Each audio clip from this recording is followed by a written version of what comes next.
اپنی ذات کے اوپر ہر شخص قابض ہے۔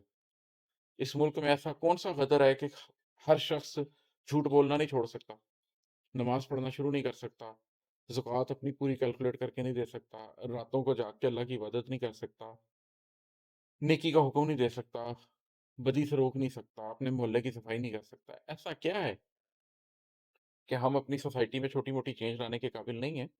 اس چینج کی طرف کوئی کوشش نہیں کر رہا۔ میری شدید خواہش ہے کہ بڑے سسٹم ٹھیک ہو جائیں، شدید ترین خواہش ہے کہ بڑے سسٹم ٹھیک ہو جائیں۔ میرے اندر سے بھی یہی آواز آتی ہے کہ کاش پولیٹیکل سسٹم اور اکنامک سسٹم اسلام کا آ جائے، لیکن میں نے ایک جبر کر کے اپنے آپ کو یہ بات کہہ رہا ہوں کہ اگرچہ میری خواہش وہی ہے لیکن وہ روٹ ہی نہیں ہے۔ میں آپ کو ایک بڑا مزیدار واقعہ سناتا ہوں۔ میرے والد جماعت اسلامی میں بڑا ان کا اٹھنا بیٹھنا تھا، تو ایک دن مولانا مودودی کے پاس بیٹھے ہوئے تھے، یہ مڈ سیونٹیز کی بات ہے۔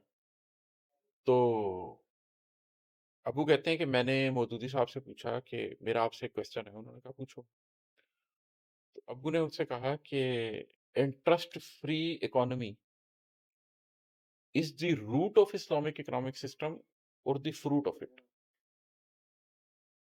کہ سود کے بغیر کا معاشی نظام یہ روٹ ہے، جڑ ہے اسلامی نظام کی، اسلامک اکنامک نظام کی، یا یہ اس کا فروٹ ہے؟ مطلب یہ کہ یہ وہ بیج ہے جس کو بوئیں گے تو اسلامی نظام ہوگے گا، یا یہ وہ فروٹ ہے کہ جب اسلامی نظام بنا لیں گے تو اس کے آخر میں، اس کے نتیجے میں پھل کے طور پر غیر سودی نظام بھی حاصل ہو جائے گا۔ کہتے ہیں مودودی صاحب نے مجھے ایسے کر کے دیکھا، پھر سر جھکا لیا اور سوچتے رہے۔ 25-30 سیکنڈ کے بعد سر اٹھایا اور کہا کہ Manzoor, it is the fruit of Islamic economic system. میرے والد ویسے بھی اکنامکس کے پروفیسر تھے، تو ریٹائر ہیں، اللہ ان کو حیات دے، لیکن اب ریٹائر ہو گئے۔ تو اب ایک فکرے کا سوال اور ایک فکرے کا جواب ہے۔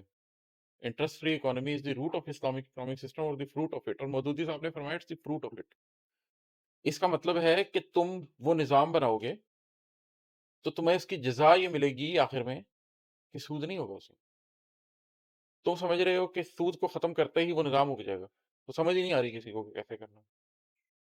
تو یہ انٹلیکچولی کی بڑی ڈیبیٹس ہیں، ان کے اوپر میں بڑی باتیں کر سکتا ہوں، لیکن ایشو یہی ہے کہ ہم اس تزکیے کے بغیر، سب سے پہلے ذات کا تزکیہ، پھر خاندان کا تزکیہ، پھر معاشرے کا تزکیہ، اس کے بعد نظام، اس کے بغیر اللہ اپنی طرف سے کوئی بندہ بھیج دے تو مجھے پتہ نہیں، وہ تو اللہ کی سنت ہے، میں اس پہ کچھ نہیں کر سکتا۔ ہمارے پاس اس کے علاوہ کوئی طریقہ نہیں ہے کہ ہم نیچے سے چلیں اور اپنی ذات کو بدلنے سے بات کو شروع کریں، پھر وقت لگتا ہے تو لگے، کیا کیا جا سکتا ہے۔